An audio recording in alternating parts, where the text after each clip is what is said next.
Show now is Peter McGuire. He's a CEO XM Australia. Peter, hi, good to have you. And it's an important day today and tomorrow, especially ahead of the central bank meetings. 25 basis point of a hike has been factored in. If we don't get that, then how is the market going to react? Well, Manisha, good afternoon. I'll tell you what, I think it'll hit everyone by surprise because I think it's baked in and everyone's got their mindset that it's going to happen. But if it doesn't happen, well, I think the US dollar will tank. I think it'd really create much concern, and maybe that 12-session winning streak that we've seen on the Dow, I'm not sure whether you continue to get maybe another 12. So let's just wait and see how it all rolls. But it's certainly going to be an interesting 8 or 10 hours from here. Oh, well, absolutely. So, okay, let's go in with the fact that 25 basis point of a rate hike just might happen, because that's exactly what the markets have factored in, and the previous Fed minutes also perhaps indicated towards that. How would you look at a forward guidance coming in then, and look at the month of July then, because we've seen most of the commodities actually posting a positive return from here on. Energy markets, for sure, that we've seen more cuts come in from OPEC and allies. The China demand has continued higher, more or less. How are you looking at the crude oil prices now for the month of July, taking a step back, and for this quarter now?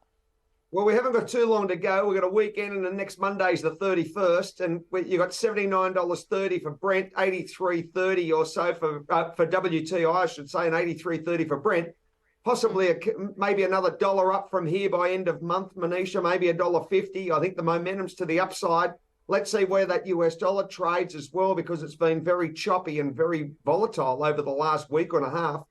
And I think further strength for that for the energy market certainly into August. So yeah, this the next probably 4 to 5 weeks, I won't be surprised to edge up even higher than what we are at the moment. So would you look at 85, 90 kind of levels, because most banks and brokerages still believe that the crude prices can head higher by the end of this year? Absolutely, I won't. I mean, you've also got. So I think that's first off, yeah, possibly a 90 by, sometime in August. I wouldn't be surprised, because you're only $6.50 or so from it.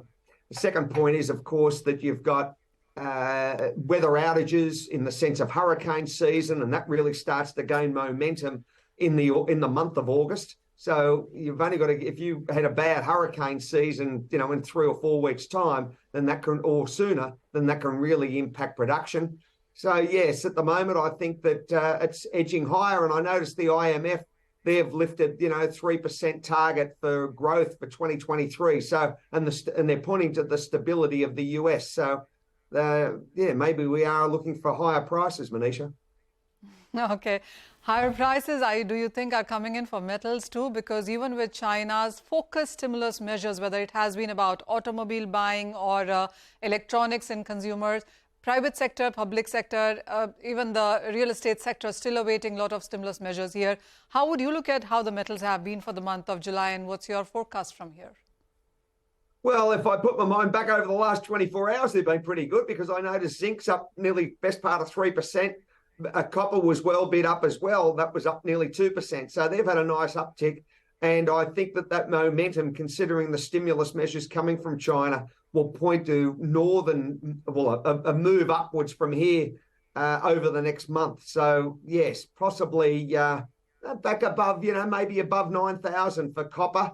And zinc, well, it's sitting at about 22.40, so I wouldn't be surprised to take a 2,500 handle out for zinc. So I think, stronger demand picture, and certainly big push from China as far as stimulus, Manisha. So while in the non-ferrous metals, you've mentioned about copper and zinc is where your buying strategies are. Any favorites when it comes to ferrous metals? Because iron ore seems to be doing well too. Iron ore's had a great time. I mean, it's good for Australia, and I look at that and I wear that badge on my arm, in the sense of a proud Aussie, because our export numbers have been just absolutely monstrous into China this year, and big, solid numbers. So, yes, I won't be surprised for iron ore to take another leg up and possibly be good for any miners and all of the big, the Fortescues, the BHPs, all of that certainly into China. And can't let you go, as always, without a word on currencies as a sector, because dollar index has come off its 15-month lows. Where do you see action coming in for the week now? Well, it bounced from 99.60, Manisha. It's back at, the 101, 101.20 sort of number. Let's see where the Fed rolls. If it doesn't lift the 25, then I think you're going to be probably back at 99. But if it does, then I think it's probably baked in. You might see a little bit of a push to the upside. You've also got this week ECB tomorrow, and you've got Bank of Japan Friday. So it's a massive 3 days as far as currency complex. And yeah, we're keeping a very close eye on it. The market never sleeps, and neither do we seem to be, Manisha. We hope that you get some sleep after the 3 big days that you're talking about, Peter. Thank you so much for joining in. In fact, thank you, Manisha, for taking us through this conversation as well. With that, we wrap up on this edition of Halftime Report. Thank you for watching.